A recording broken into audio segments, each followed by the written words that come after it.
నిన్న ఢిల్లీ ఎన్నికలకు సంబంధించి పూర్తి స్థాయిలో ఫలితాలు అయితే వెలువడినాయి. ఈ ఫలితాలకు సంబంధించి రాష్ట్ర ప్రజలకు సంబంధించి ఒక మాటలా ఉంటే ఇక్కడ ఈ రాష్ట్రానికి సంబంధించిన కాంగ్రెస్ పార్టీ ఇంకా ఎంత దారుణంగా మాట్లాడుతుందంటే కనీసం ఢిల్లీ ఎన్నికలలో తన పరపతి ఏంది, తన ఓట్ షేర్ ఎంత, తనకి ఎన్ని సీట్లు వచ్చినాయి అనేది మొత్తం మర్చిపోయి మరొకసారి బీఆర్ఎస్ పార్టీకి సంబంధించిన ఎమ్మెల్సీ కవిత మీద నెట్టే ప్రయత్నం చేస్తున్నారు. సో వాస్తవానికి ఢిల్లీ ఎన్నికలు ఎవరి వల్ల ఓడిపోయాయి, ఢిల్లీ ఎన్నికల ఓటమికి గల కారణాలు ఏంటి, ఢిల్లీ ఓటమికి ప్రధానమైన సూత్రధారులు ఎవరు, ఢిల్లీలో ఆమ్ ఆద్మీ పార్టీని చీపిరితో వాళ్ళ పార్టీని పూర్తి స్థాయిలో లేకుండా చేసిన కుట్రలు కుతంత్రాలు కూడా మీకు చెప్పే ప్రయత్నం అయితే చేస్తా. దానికంటే ముందు నిన్న జరిగిన మొత్తం సినిమాకు సంబంధించి ఓవరాల్గా అసలు వివిధ పత్రికలలో వచ్చిన అంశాలను ఒకసారి చెక్ చేద్దాం. ఎందుకంటే ఒక్కొక్క పత్రిక ఒక్కొక్క వేరియేషన్తో రాస్తుంది. దానికి ఉండే మీరందరూ కూడా సిద్ధాంతాలు అంటారు, కానీ వ్యక్తిగత సిద్ధాంతాలని నేనంట. ఇక్కడ జర్నలిజం మీరు చూస్తున్న జర్నలిజం కాదు, నేడు చూసే జర్నలిజం కేవలం పార్టీలకు మాత్రమే అతుక్కుపోయిన జర్నలిజం. దానికి చాలా క్లారిటీగా ఇస్తున్నాను, ఎందుకంటే తెలంగాణ ప్రజలందరికీ కూడా తెలియాలి ఢిల్లీలో ఆమ్ ఆద్మీ పార్టీ ఎందుకు ఓడిపోయింది, ఢిల్లీలో ఆమ్ ఆద్మీ పార్టీ ఓటమికి గల కారణాలు ఏంటి, అవన్నీ కూడా నేను చెప్పే ప్రయత్నం అయితే చేస్తా. దానికంటే ముందు పూర్తి స్థాయిలో కూడా మీరందరూ ఆలోచించాల్సిన విషయం ఏంటంటే ఇక్కడ కొన్ని పరిణామాలు, అంటే ఢిల్లీకి సంబంధించి జరిగిన పరిణామాలు, ఇక్కడి కాంగ్రెస్ నేతలు మాట్లాడుతున్న క్రూరమైన మాటలకు సంబంధించి కూడా మనం ఒకసారి కౌంటర్ అటాక్ చేద్దాం. దానికంటే ముందు ఒకసారి పేపర్లో వచ్చిన వార్తలను ఒకసారి చూద్దాం. సో మొత్తానికి ఏమైంది, కాంగ్రెస్ గాడిదగుడ్డు, కాంగ్రెస్ సీట్లు ఏమైంది, మొత్తానికి బీజేపీకి 48 వస్తే ఆప్కి 22 వచ్చినాయి. సో మొత్తానికి ఢిల్లీలో బీజేపీ ప్రభుత్వం కాంగ్రెస్ పార్టీకి గుండు సున్నా. కాంగ్రెస్ పార్టీకి గుండు సున్నా వచ్చిన విషయాన్ని కూడా మర్చిపోయి మేము ఢిల్లీలో ఓడిపోయినా మా జాతీయ పార్టీ అనే అంశాన్ని కూడా మరచిపోయి ఎట్లా అంటే స్పృహలేని వ్యక్తులు మాట్లాడతారు చూడురి, అంతకంటే దారుణంగా కూడా మాట్లాడుతున్నారు. కేవలం మళ్ళీ ఎటువైపు బీఆర్ఎస్ పార్టీ మీదకే వస్తున్నారు. అంటే కాంగ్రెస్ పార్టీకి సంబంధించి మన సారు రాష్ట్ర ముఖ్యమంత్రి గౌరవ యనుమల రేవంత్ రెడ్డి గారు ఎక్కడ అడుగు పెట్టినా కూడా అది ఐరన్ లెగ్గే అయిపోతుంది. అది హర్యానా కావచ్చు, మధ్యప్రదేశే కావచ్చు, లేకపోతే ఎక్కడ అడుగు పెడితే అక్కడ కేల్ కథం దుకాన్ బంద్ అయిపోతుంది. దాంట్లో భాగంగానే ఢిల్లీ కూడా అయిపోయిందని నిన్న బీఆర్ఎస్ పార్టీకి సంబంధించిన వర్కింగ్ ప్రెసిడెంట్ కేటీఆర్ కూడా ఆరోపణలు చేసిన విషయాన్ని మనం చూసాం. జాతీయ పార్టీలో ఎత్తులో ఆ పోటమి 27 ఏళ్ల తర్వాత అధికారాన్ని దక్కించుకున్న బీజేపీ 15 ఏళ్లు ఏలిన కాంగ్రెస్ను పట్టించుకొని అస్తం ఓటర్లు 2013లో తొలి ప్రభుత్వాన్ని ఏర్పాటు చేసిన ఆప్ 49 రోజులకే ఆప్ ప్రభుత్వాన్ని కూల్చేసిన కాంగ్రెస్ 2015లో 67 సీట్లు, 2020లో 62 సీట్లతో గెలిచిన ఆప్ ఇక ప్రస్తుతం 22 సీట్లకు గెలిచి అధికారానికి దూరంగా కూడా ఆప్ అంటూ కూడా చూడొచ్చు. మొత్తానికి 27 ఏళ్ల కల ఢిల్లీ కోటపై కాషాయ జెండా ఎగరవేసింది బీజేపీ. కేంద్రంలో 3 సార్లు విజయవంతంగా కూడా ప్రభుత్వాలను ఏర్పాటు చేసుకున్నా కూడా ఢిల్లీ మాత్రం ఎప్పుడు కొరకరాని కొయ్యగానే మాదిరిగానే ఉంటుండే. మొన్న పార్లమెంట్ ఎన్నికలలో క్లీన్ స్వీప్ చేసిన కమలం పార్టీ నేడు తాజాగా అసెంబ్లీ ఎన్నికలలో కూడా ఢంకా మోగించింది. 70 సీట్లలో 48 స్థానాలలో విజయం సాధించి ముచ్చటగా మూడోసారి కాంగ్రెస్ పార్టీని ఖాతా తెరవలేదు. 70 స్థానాలలో ఏ ఒక్క స్థానంలో కూడా ప్రభావం చూపలేకపోయింది. 2 సార్లు గెలిచిన ఆమ్ ఆద్మీ పార్టీ 2 జాతీయ పార్టీల ఎత్తులలో చిత్తైంది. కేవలం 22 సీట్లకే కూడా పరిమితమైపోయిన పరిస్థితి కనబడుతుంది. అంటే ఇక్కడ ఒక విషయాన్ని మీరందరూ కూడా గుర్తుపెట్టుకోర్రి, కాంగ్రెస్ పార్టీ అంటారు. తెలంగాణ రాష్ట్రానికి సంబంధించిన చాలామంది నేతలు మాట్లాడితే దయ్యాలు వేదాలు వల్లిస్తే ఎంత అద్భుతంగా ఉంటాయో ఇక్కడి నేతలు మాట్లాడితే కూడా గట్లనే అనిపిస్తున్నాయి. ఎందుకు నేను ఈ మాట అంటానంటే కేవలం తెలంగాణ రాష్ట్రంలో అనుకోకుండా అనూహ్యంగా వచ్చిన ప్రభుత్వం ఏదైనా ఉంది అంటే అది కాంగ్రెస్ ప్రభుత్వం. ఇది యావత్తు తెలంగాణ ప్రాంత ప్రజలందరికీ కూడా తెలుసు. అనూహ్యంగా, అది ముఖ్యంగా కూడా ప్రశ్నించే గొంతుకల బలంతోని సోషల్ మీడియా వేటేజీతోని వచ్చిన ప్రభుత్వం ఏదైనా ఉందంటే ఈ భారతదేశంలో తెలంగాణ కాంగ్రెస్ ప్రభుత్వం అని చెప్పడంలో ఎలాంటి డౌట్ లేదు. అలాంటి కాంగ్రెస్ ప్రభుత్వం నిన్న ఢిల్లీలో ఓటమి పాలై గుండు సున్నా అత్తే కూడా కనీసం ఎవరు మాట్లాడట్లేదు. ఢిల్లీలో కాంగ్రెస్ పార్టీ సీట్లు ఎన్నయ్యా అంటే గుండు సున్నా, కోడిగుడ్డు, గాడిదగుడ్డు, ఇంకా చెప్పుకుంటూ పోతే చాలా పేర్లు వస్తాయి, కానీ అవన్నీ మనకెందుకు. కానీ సో మొత్తానికి ఇక్కడ ఆమ్ ఆద్మీ పార్టీని ఎందుకు ఓడించాల్సి వచ్చింది, ఓడించడానికి గల కారణాల కంటే ముందు ఒకసారి మీరు ఈ కాంగ్రెస్ పార్టీ కథాన్ని చూద్దాం. నిజంగా తెలంగాణ రాష్ట్రంలో 365 రోజులలో పూర్తి స్థాయిలో తెలంగాణ రాష్ట్రానికి కాంగ్రెస్ పార్టీ ఓరగబెట్టింది, కోడిగుడ్డు. మరి ఢిల్లీ ఎన్నికలలో కాంగ్రెస్ పార్టీ పరిస్థితి ఏంది, కోడిగుడ్డు. సో గుండు సున్నా అని చెప్పడంలో ఎలాంటి డౌటు లేదు. ఒకసారి చూద్దాం ఏంది.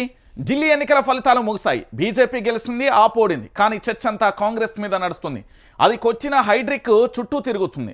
గతం ఏది గతమెంతో ఘనమైన హస్తం పార్టీ 2013కు ముందు వరుసగా 3 సార్లు ఢిల్లీ పీఠాన్ని కైవసం చేసుకుంది. ఆ కాంగ్రెస్ కంచుకోటాను బద్దలు కొట్టి అప్పుడే పుట్టిన ఆమ్ ఆద్మీ పార్టీ తర్వాత హస్తం పార్టీ మనుగడ దేశ రాజధానిలో కరువైంది. 2015 నుంచి ఇప్పటిదాకా చేయి గుర్తు వైపు కూడా కన్నెత్తి కూడా చూడలేదు హస్తం ఓటర్లు. వరుసగా 3 సార్లు అసెంబ్లీ ఎన్నికలలో సున్నాకే పరిమితం చేశారు. ఈసారి అయితే మరీ దారుణం. కొన్ని చోట్ల డిపాజిట్లు కూడా కోల్పోయిన పరిస్థితి కనిపించింది. 100 ఏళ్ల చరిత్ర కలిగిన కాంగ్రెస్ పార్టీ సున్నాలకే చరిత్రపై ఓ లుక్కేద్దాం. హైడ్రిక్ సున్నాలు వరుసగా 3 సార్లు సున్నాలు. మీకు వచ్చింది ఏంది? వరుసగా 3 సార్లు సున్నాలు. 2015లో కాంగ్రెస్ పార్టీ గుండు సున్నా, 2020లో కాంగ్రెస్ పార్టీ గుండు సున్నా, 2025లో కాంగ్రెస్ పార్టీ గుండు సున్నా. ఇది కాంగ్రెస్ పార్టీ అసలు శిస్తలైన వాస్తవం.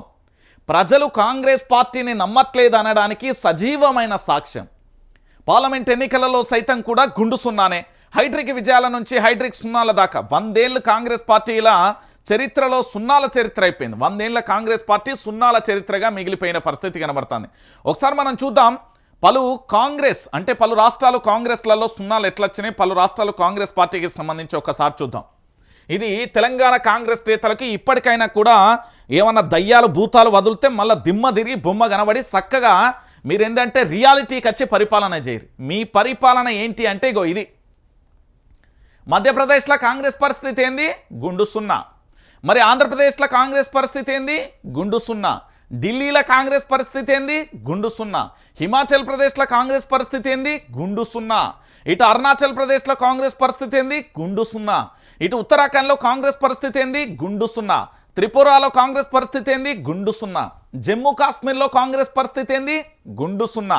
ఇటు మరోవైపు దాద్రాలో కాంగ్రెస్ పరిస్థితి ఏంది? గుండు సున్నా. ఇటు సిక్కింలో కాంగ్రెస్ పరిస్థితి ఏంది? గుండు సున్నా. ఇటు అండమాన్లో కాంగ్రెస్ పరిస్థితి ఏంది? గుండు సున్నా. మిజోరాంలో కాంగ్రెస్ పరిస్థితి ఏంది?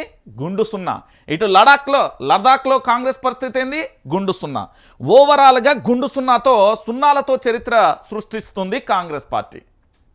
భారతదేశంలో కాంగ్రెస్ పార్టీని నమ్మట్లేదు అని చెప్పడానికి సజీవమైన సాక్ష్యాలు ఇవన్నీ. ఒకసారి చూడండి. ఎక్కడైనా ఎంపీ స్థానాలను వీళ్ళు గెలుపొందిలా ఒకసారి చూడండి. ఇన్ని రాష్ట్రాలలో పూర్తి స్థాయిలో కూడా ఎక్కడైనా కనీసం కాంగ్రెస్ పార్టీ చరిత్రలో ఒక సీట్ అయినా ఓపెన్ గెలిచిందా? గెలవలే. ఇది కాంగ్రెస్ పార్టీ చరిత్ర. మళ్ళీ ఈ చరిత్రను పట్టుకొని మాది అద్భుతం అమోఘం ఢిల్లీలో మేము ఓడిపోయినామని ఇంకా ఏంది అంటే ఉన్న పరువు ఇజ్జత్ అంతా పోయినాక కూడా మళ్ళీ బీఆర్ఎస్ పార్టీ మీదనే వీళ్ళు ఆరోపణలు చేస్తున్నారు. ఆ ఆరోపణలకు స్ట్రాంగ్ వార్నింగ్ గట్టిగా ఉన్నది. కొద్దిగా ఆగురు. ఇక్కడ 2015లో కాంగ్రెస్ పార్టీ ఢిల్లీలో గుండు సున్నా. దాంతోపాటు 2020లో అదే పరిస్థితి, 2025లో కూడా అదే పరిస్థితి. అంటే ఈ దేశ రాజధాని అయిన ఢిల్లీ ప్రజలు కాంగ్రెస్ పార్టీని నమ్మట్లేదండి. కాంగ్రెస్ పార్టీని దరిదాపులోకి రావట్లేదు. నిన్న జరిగిన ఎన్నికలకు సంబంధించిన ఫలితాలు విడుదల చేస్తూ ఉంటే డిపాజిట్లు గల్లంత అయిపోయిన పరిస్థితి కనబడుతుంది. అరే ఇదేందిరాబాయ్ ఇంత దారుణంగా కూడా కాంగ్రెస్ పార్టీ పతనం అయిపోతుందంటే కాంగ్రెస్ పార్టీని ఎవట్లు నమ్మట్లేదే రంజితన్న అనే కడకచ్చిపోయింది. మళ్ళీ దీన్ని పట్టుకొని ఇక తెలంగాణలో ఒక్కొక్కరు ఒకడు కాలరీగరెత్తుడు, ఒకడు ఇట్టంటాడు ఏందో ఏం కథనో పగటేశకాళ్ళ కంటే అధ్వానంగా మారిపోయారు. మళ్ళీ వీళ్ళు నీతులు ఇక మైకులో కాడ కూకొని మొత్తం ఢిల్లీలో కాంగ్రెస్ పార్టీ ఓటమికి మేము కనీసం దాని గురించి కూడా మాట్లాడతారు. ఆమ్ ఆద్మీ పార్టీ ఓటమికి గల కారణాలు చెప్తాను.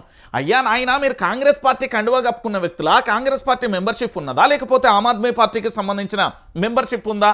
మీరు ఏం మాట్లాడుతున్నారు? ఎవరి కోసం మాట్లాడుతున్నారు? ఇగో ఇక్కడ పలు రాష్ట్రాలకు సంబంధించి చూస్తే మొత్తం గుండు సున్నాలు తప్ప మీ పరిపాలన ఎవరైనా మెచ్చుతారా? ఒక్క ఓటరన్న మొస్తారు. చీ కొడుతున్నారు మీ కాంగ్రెస్ పార్టీని చీ కొడుతున్నారు. ఇది రియాలిటీ. భారతదేశంలో కాంగ్రెస్ పరిస్థితి గుండు సున్నా. మళ్ళీ దీన్ని పట్టుకొని తెలంగాణలో ఏదో వీళ్ళంతా ఆమ్ ఆద్మీ పార్టీ లీడర్లు అయినట్టు, ఆమ్ ఆద్మీ పార్టీకి సంబంధించిన కార్యకర్తలు అయినట్టు, ఆమ్ ఆద్మీ పార్టీకి సంబంధించిన ఏంది పోటీ చేసి ఓడిపోయిన నేతల లెక్క వీళ్ళు ప్రెస్ మీట్ పెట్టి తెలంగాణ కాంగ్రెస్ నేతలు ఒక పోటుగాళ్ళ లెక్క మొత్తం ఆమ్ ఆద్మీ పార్టీ ఓడిపోవడానికి అదోటి ఇదోటి అని అన్ని లంగముచ్చట్లు చెప్తున్నాడు. ఫస్ట్ నీ సంగతి ఏందో చూసుకో, నీ కాంగ్రెస్ పార్టీ పరిస్థితి అనుకో. నీ కాంగ్రెస్ పార్టీ ఇజ్జత్ తీసిలు ప్రజలు ఢిల్లీలో గుండు సున్నాకు పరిమితం చేసిలు. ఇది రియాలిటీ. ఇది తెలంగాణ ప్రాంత ప్రజలందరికీ కూడా తెలవాలి. ఈ దేశంలో, ఈ భారతదేశంలో కాంగ్రెస్ పార్టీని నమ్మట్లేదు అని చెప్పడానికి సజీవమైన సాక్ష్యాలు. దీన్ని పట్టుకొని ఏ రాష్ట్రం వచ్చిందిరా మీ మొఖాలకు గుండు సున్నాలు పెట్టుకొని?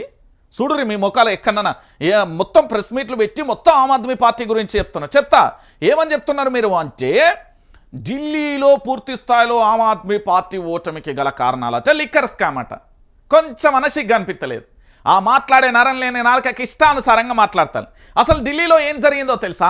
ఢిల్లీలకు సంబంధించి జరిగిన పరిణామాలు ఏంటో తెలుసా? నేను వాటన్నింటినీ చెప్తా. మరి తెలంగాణ కాంగ్రెస్ పార్టీకి సంబంధించిన నేతలందరూ కూడా రాజీనామా చేస్తారా? ఎవరికి ఇష్టం వచ్చినట్టు వాళ్ళు పూర్తి స్థాయిలో కూడా ఎమ్మెల్సీ కవిత మీద ఒక్కొక్కడు ఆరోపణ చేస్తారు. అరే మూతి మీద మీసం కూడా రానుడు కూడా ఆరోపణలు చేస్తున్నాడండి సోషల్ మీడియాలో. నాకు అర్థం కాని విషయం ఏంటంటే అసలు ఢిల్లీలో రాజకీయ పరిస్థితులు ఏంది, ఢిల్లీలో ఏ విధంగా ఓడిపోయింది, ఆమ్ ఆద్మీ పార్టీకి ఉన్న చరిత్ర ఏంది, అది ఏ విధంగా ఓటమి పాలైందనే విషయాన్ని పక్కన పెట్టి మొత్తం తెలంగాణ రాష్ట్ర బీఆర్ఎస్ పార్టీకి అంటగట్టే ప్రయత్నం చేస్తున్నాను. నేను ఇప్పుడు చెప్తున్నా, ఢిల్లీలో ఆమ్ ఆద్మీ పార్టీకి గల ఓటమికి గల కారణాలు ఏంటో చెప్పనా? చెప్తా దా బిడ్డ. మూతి మీద మిస్తం లేనోడు కూడా కాంగ్రెస్ పార్టీకి సంబంధించి మైకు పట్టుకొని సిగ్గుశరం లేకుండా మీరు ఓడిపోయినాక కూడా ఇంకా మళ్ళీ మాట్లాడుతారు. ఒక్క సీట్ అని నచ్చిందా? కనీసం ఒక్క సీట్ అని ఇచ్చిలా ఢిల్లీ ప్రజలు? ఈ భారతదేశ రాజధానిలో ఒక్క సీట్ అని ఇచ్చిలా? మళ్ళీ వీళ్ళదట కాంగ్రెస్ పార్టీ అట నా లొట్ట పీస్ అట వీళ్ళు చెప్తున్నారు. మీకు అర్థం కాని విషయం ఏంటంటే చాలామంది ప్రజలందరికీ కూడా తెలియాల్సిన విషయం ఏంటంటే ఢిల్లీకి సంబంధించి ఆమ్ ఆద్మీ పార్టీ ఓటమి పాలైంది. రైట్, కరెక్టే, ఓడిపోయింది. ఎందుకు ఓడిపోయింది? ఢిల్లీ ముఖ్యమంత్రిగా ఉన్న అరవింద్ కేజ్రీవాల్ ఏమైనా పనులు చేయలేదా? ఢిల్లీ ముఖ్యమంత్రిగా ఉన్న ఎమ్మెల్యేలు, ఢిల్లీ ముఖ్యమంత్రితో పాటు అక్కడ మంత్రివర్గం, దాంతో పాటుగా అక్కడ ఉన్న ఎమ్మెల్యేలు ఎంపీలు ఏమైనా పనిచేయలేదా? ఒక్కసారి పోయి అక్కడ విద్యా వ్యవస్థను చూడండి ఎంత అద్భుతంగా ఉంటుందో.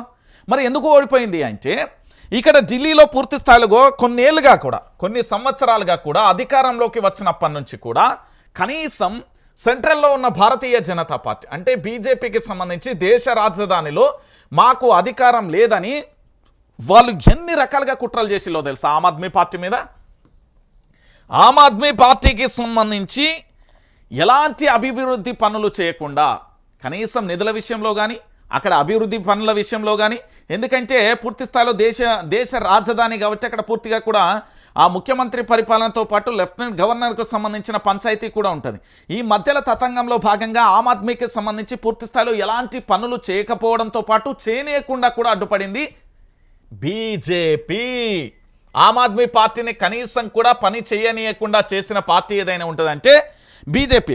ఇక దాంతోపాటు ఇంకొక విషయం ఏంటంటే ప్రభుత్వం పని చేయకుండా బీజేపీ అన్ని విధాలుగా ప్రయత్నించింది. అసలు ఆమ్ ఆద్మీ పార్టీ ఢిల్లీ ప్రజల కోసం ఎలాంటి పనులు చేయకుండా ఉండాలని అనేక రకాలుగా చుట్టూ కూడా అష్టదిగ్బంధనం చేసి ఒక ముళ్ళకంచె నేసినట్టుగా అనేక రకాలుగా ఇబ్బందులు పెట్టిన మాట వాస్తవం కాదా?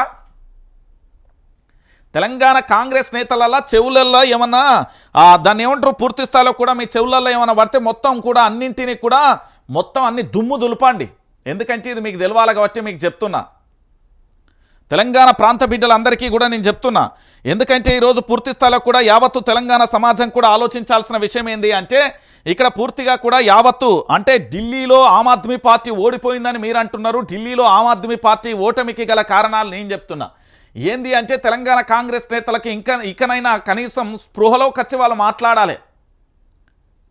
అరే ఢిల్లీలో ఆమ్ ఆద్మీ పార్టీ కార్యకర్త లెక్క తెలంగాణ కాంగ్రెస్ నేతలు ప్రెస్ మీట్లో మాట్లాడతారు. మీ పార్టీ పరిస్థితి ఏంది, మీ పార్టీ ఎట్లా ఓడిపోయింది, గుండు సున్నా ఎట్లా వచ్చింది, దాని గురించి మాట్లాడారండి. తెలంగాణ ప్రాంత బిడ్డలరా, ఇక్కడ బీజేపీ ఢిల్లీలో ఉన్న ఆమ్ ఆద్మీ పార్టీని ఏ పని చేయకుండా అన్ని రకాలుగా అష్టదిగ్బంధనం చేసేసింది. ఇక దాంతోపాటుగా అక్కడ ప్రధానంగా కూడా మీరు ఆలోచించాల్సింది ఏంటంటే ఎల్జీతో ఆర్డినెన్స్ను మొత్తం నిలిపివేసి మొత్తం ఎల్జీతో మొత్తం ఆర్డినెన్స్లు అన్నింటినీ కూడా నిలిపివేసి ఏజెన్సీల ద్వారా తప్పుడు కేసులు పెట్టించింది. తెలుసా ఇది? భారతీయ జనతా పార్టీ చాలా వ్యూహాత్మకంగా కుట్రపూరితంగా అక్కడుండే లెఫ్టినెంట్ గవర్నర్తోని ఆర్డినెన్స్లు అన్నింటినీ కూడా నిలిపివేసి దాంతోపాటు ఏజెన్సీల ద్వారా తప్పుడు కేసులు పెట్టి నాయకులను పూర్తి స్థాయిలో జైళ్లలో పెట్టించింది. ఇది రియాలిటీ. ఇది అవునన్నా కాదన్నా నిజం. ఆమ్ ఆద్మీ పార్టీని పని అక్కడ చేయకుండా ఉండేందుకు అష్టదిగ్బంధన చేయడంతో పాటు ఇక్కడ ఎల్జీతో ఆర్డినెన్స్లు నిలిపివేసి ఏజెన్సీల ద్వారా తప్పుడు కేసులు పెట్టి నాయకులందరినీ జైల్లో పెట్టే ప్రయత్నం చేసింది. పరోక్షంగా బీజేపీ పాలించింది ఢిల్లీలో. తెలుసా ఈ విషయం? తెలంగాణ కాంగ్రెస్ నేతలు తెలుసా ఇది? పరోక్షంగా ఢిల్లీ పరిపాలన కొనసాగించింది బీజేపీ. అభివృద్ధి మానేసి మత విద్వేషం పేరుతోని ప్రజల బ్రెయిన్ వాష్ చేయడంలో ఇక్కడ బీజేపీ సక్సెస్ఫుల్ అయిపోయింది. ఇది తెలుసా మీకు? ఇది కాకుండా రకరకాలుగా చెప్తారు, ఇక ఏదో ఏదో ఏదో అన్నట్టుగా. ఇది రియాలిటీ అండి తెలంగాణ ప్రాంత బిడ్డలారా, మీరు తెలుసుకోవాలి. ఇప్పటికైనా తెలంగాణ రాష్ట్రానికి సంబంధించిన కాంగ్రెస్ నేతలు ఇక మేలుకుంటే మీరు మంచుకుంటుంది. ఇంకొకసారి కవిత పేరు ఎత్తినా, కవిత పేరు తీసినా తెలుసు కదా ఏం జరుగుతుందో అది చూపెడతాను నేను. మళ్ళా తెలంగాణ రాష్ట్ర వ్యాప్తంగా కాంగ్రెస్ పార్టీ నాయకులందరూ కూడా కొంచెం స్పృహలోకి వచ్చి మాట్లాడారు. ఆమ్ ఆద్మీ పార్టీ ఓడిపోవడానికి పరోక్షంగా అక్కడ భారతీయ జనతా పార్టీ పరిపాలన చేయడంతో పాటుగా అటు ఎల్జీతోని ఆర్డినెన్స్లు అన్నింటినీ కూడా ఆపి ఏజెన్సీల ద్వారా కేసులు పెట్టించి ఇరుకున పెట్టించి దాంతోపాటుగా పూర్తిగా అభివృద్ధిని అనేదాన్ని మానివేసి ఎక్కడికక్కడ కూడా పూర్తిగా కూడా ఆపివేసే పరిస్థితి కనబడ్డది. ఈ విషయాన్ని మర్చిపోయి తెలంగాణ ప్రాంత బిడ్డలందరికీ సంబంధించి ఇక ఇది వాడితే ఏది వాడితే అది మాట్లాడుతున్న పరిస్థితి కనబడతానే. అంటే ఇక తెలంగాణ ప్రాంత బిడ్డలారా, తెలంగాణ ప్రాంత ప్రజలందరూ కూడా ఆలోచించాలి. ఈ విషయాన్ని తెలవక ఇక అడ్డగోలుగా మాట్లాడతారు, ఇష్టానుసారంగా మాట్లాడుతున్న పరిస్థితి కనబడతాను. ఇది రియాలిటీ. ఇది తెలంగాణ ప్రాంత బిడ్డలందరికీ కూడా తెలవాలి. భారతదేశంలో కాంగ్రెస్ పార్టీని చిచ్చి వదిలే అరే అజెండా వద్దురబాయ్ అనే కాడికొచ్చింది. మిమ్మల్ని చూస్తే అసహించుకుంటున్నారు. ఇది నేను చెప్పట్లేదు, ఈ భారతదేశానికి సంబంధించి దేశ రాజధాని ఢిల్లీలో ప్రజలు మీకు ఇచ్చిన తీర్పది. ఇక దాన్ని పట్టుకొని ఇక్కడ ఓ ఓ ఓ అని అరుతుర్రు. ఏంది మీ పరిస్థితి చెప్పు? అన్ని గుండుసున్నాలే. దీన్ని పట్టుకోనట మొత్తం తెలంగాణలో ఏదో జరిగిపోతున్నది, తెలంగాణ నేతలకు సంబంధించి స్కామ్లు, ఏజెన్సీలతోని తప్పుడు కేసులు పెట్టించారు తెలుసా. ఇది ఏజెన్సీలతోని తప్పుడు కేసులు పెట్టించడంతో పాటుగా అనేక రకాలుగా ఎట్లా ఏ విధంగా ఇబ్బంది పెట్టాలో అన్ని రకాలుగా పెట్టిల్లు తెలుసా. ఎల్జీతోని ఆర్డినెన్స్లను ఆపివేసి నిలిపివేసి అటు ఏజెన్సీల ద్వారా తప్పుడు కేసులు పెట్టి పరోక్షంగా ఢిల్లీలో భారతీయ జనతా పార్టీ పరిపాలన కొనసాగిస్తే ఢిల్లీ ముఖ్యమంత్రిగా ఉన్న అరవింద్ కేజ్రీవాల్ కానీ అనిశితి కానీ ఇంకెవరైనా ఎట్లా పరిపాలన చేయాలి మీరే చెప్పండి. ఈ విషయాన్ని పక్కన పెట్టి అక్కడ బీజేపీ గెలిచిందంటే ఇక గెలవపోతే ఏం చేస్తుంది? చుట్టూ అష్టదిగ్బంధనం చేసి గెలిచినాక ఇక గెలవమంటే ఎట్లా గెలవకపోతుంది?